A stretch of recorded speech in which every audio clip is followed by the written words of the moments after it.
নমস্কার। আজ শুভ রথযাত্রা।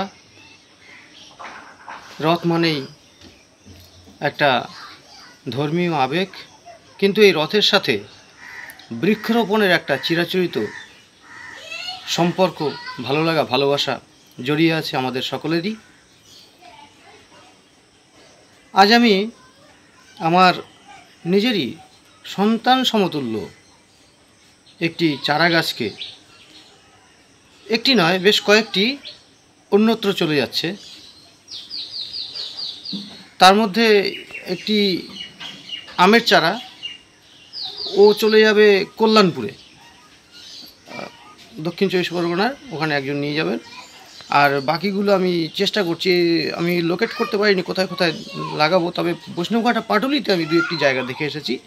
তো বড় গাছটার জন্য একটু শাবল টাবল লাগতে পারে, এই শাবল নিয়েছি, কাস্তে নিয়েছি। আর কয়েকটা তেঁতুল চারাটা আছে, ওগুলো নিয়ে যাব।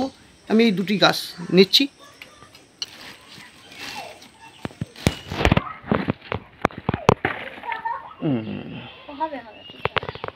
এটা আমি মাটি দিয়ে দেবো, যেহেতু এখানে মাটি কম, এটা আমি মাটি প্রলেপ লাগিয়ে দেব।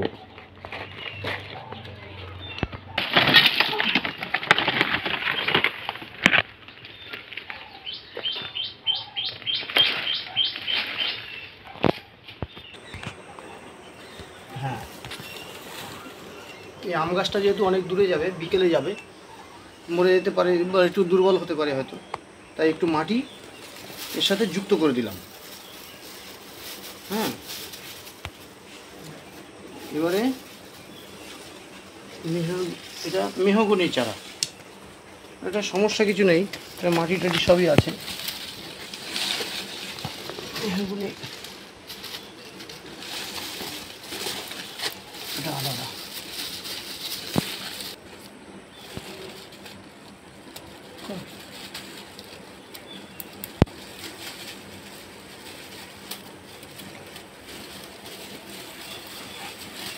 ব্যাস, এটা হয়ে গেল।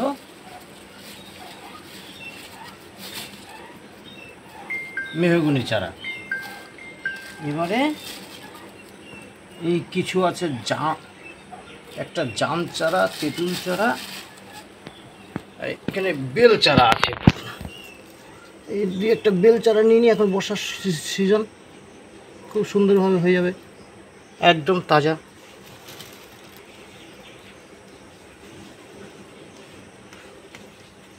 এই চারা হবেই। আরও কিছু ছোট ছোট চারা আছে, আমার পাড়ার আশেপাশে কেউ যদি থাকেন বলবেন। আমি একটা পেয়ারা চারা, এই তাহলে মোটামুটি বেশ কিছু ভালোই গাছ হয়েছে। এখন আমি এগুলো নিয়ে পাড়ি দেবো।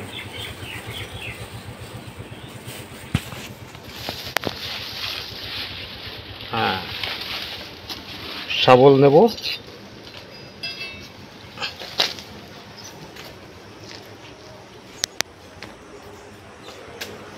আপনাদের সকলকে বলছি, অন্তত একটা করে গাছের চারা লাগান।